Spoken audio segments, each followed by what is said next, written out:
ஒரு ப்ரொடியூசரா ஒரு படத்தை வந்து அவங்க கொண்டு போகும்போது ரிஸ்க் ஃபேக்டர் நிறையா இருக்கும்ல சார். இந்த ரிஸ்க் ஃபேக்டரை இப்போ பிரதீப் ரங்கநாதன் தன்னோட மார்க்கெட் இப்போ அவர் போனாலே அவர் வந்தாலே இத்தனை பேர் வந்துருவாங்க அப்படின்ற மாதிரி இருக்குது.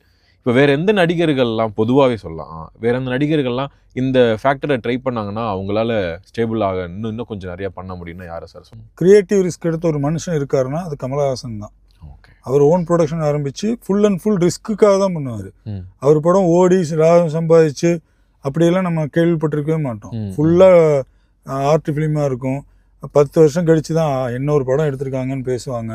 படம் எடுத்திருக்கும் போது ஓடாது, பேச மாட்டாங்க. ஆனாலும் ரிஸ்க் ஃபேக்டருக்காக எடுக்கிறதுனா அது கமல்ஹாசன் மட்டும்தான். அது ஒரே கமல்ஹாசன் தான். ஓகே. வேறு யாரும் ரிஸ்க் எடுக்க மாட்டாங்க. ரஜினியே வந்து ஒரு பேட்டியில் சொல்லியிருப்பார், எனக்கு இந்த கலையை வளர்க்குறது அது இதெல்லாம் எனக்கு ஒன்றும், விவேக் கொடுத்த பேட்டியில் சொல்லியிருப்பார்.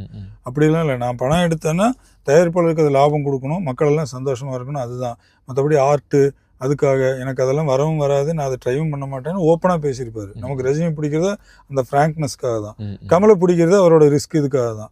இப்போ அந்த மாதிரி யார் பண்ணலான்னு கேட்டால் ரியோ ஆரம்பிச்சது எனக்கு ரொம்ப அதிசயமாக இருந்தது. ப்ரொடக்ஷன் கம்பெனி ஆரம்பிச்சிட்டாரா அப்படின்னு. ஓகே. இன்ஃபேக்ட் அவங்களுக்கும் அந்த ஆசை இருந்திருக்கலாம், நம்ம ஒரு க்ரியேட்டிவாக பண்ணலாம், நம்ம கூட இருக்கவங்களுக்கு 4 பேர் ஹெல்ப் பண்ணலாம் அப்படின்னு பண்ணியிருக்கலாம். ஸோ 1-2 படம் நல்லா ஓடியாச்சுன்னா அவங்க அதுக்குள்ளேயே பணம் போட்டு சினிமாக்குள்ளேயே போட்டு சினிமாவையே அவங்க இன்னும் வேறு தரத்துக்கு சினிமாவையும் கொண்டு போகணும், சினிமா ரசனையும் கொண்டு போகணும்.